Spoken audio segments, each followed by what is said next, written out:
السلام علیکم ناظرین، میں ہوں اشرف جاوید ملک اور بات کر رہا ہوں آپ سے آم کے حوالے سے۔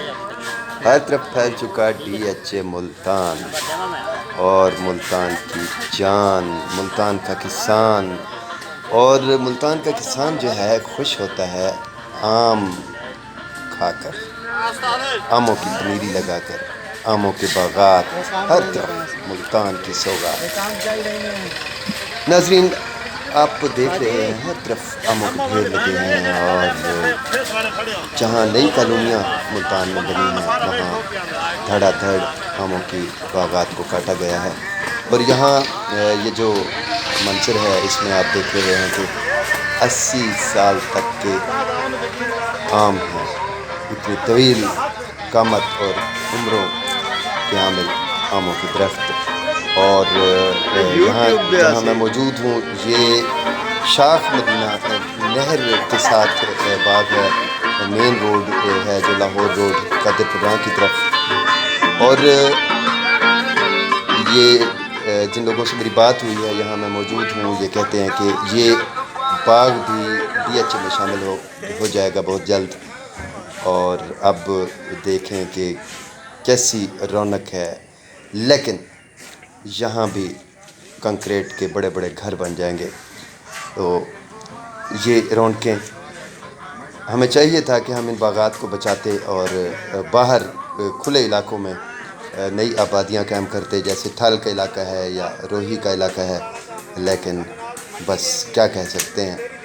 تو یہ ایک منظرنامہ تھا، یہ گفتگو ہوئی آپ سے اور میں نے سیر کروائی آج آپ کو اس باغ کی، اور آپ نے ہر طرف تازہ آم دیکھے۔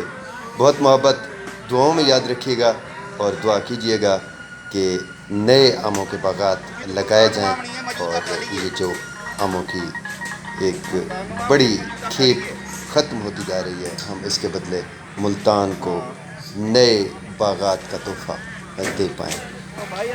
اللہ پاک آپ کو بھی توفیق دے کہ آپ اس طرف آئیں، سوچیں، اللہ پاک ہمیں بھی توفیق دے۔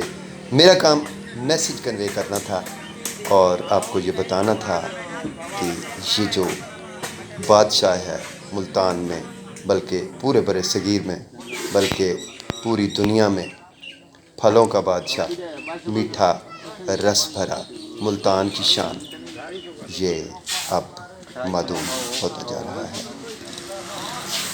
تو کیا کہا جا سکتا ہے، آپ خود بہتر محسوس کر سکتے ہیں کہ ہم کسان، ہم کاشتکار، ہم دیہات کے لوگ، ہمارے لیے سایہ بھی یہی، ہمارے لیے ہماری آنکھوں کی ٹھنڈک بھی یہی، ہمارے لیے رس بھری محبت اور سوغات بھی یہی۔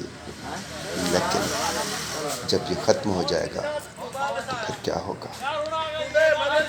ہر طرف سونے کھیت ہوں گے، یا پھر ہر طرف وہ گھر جنہیں ہم کالونیز کے نام پر آباد کر رہے ہیں۔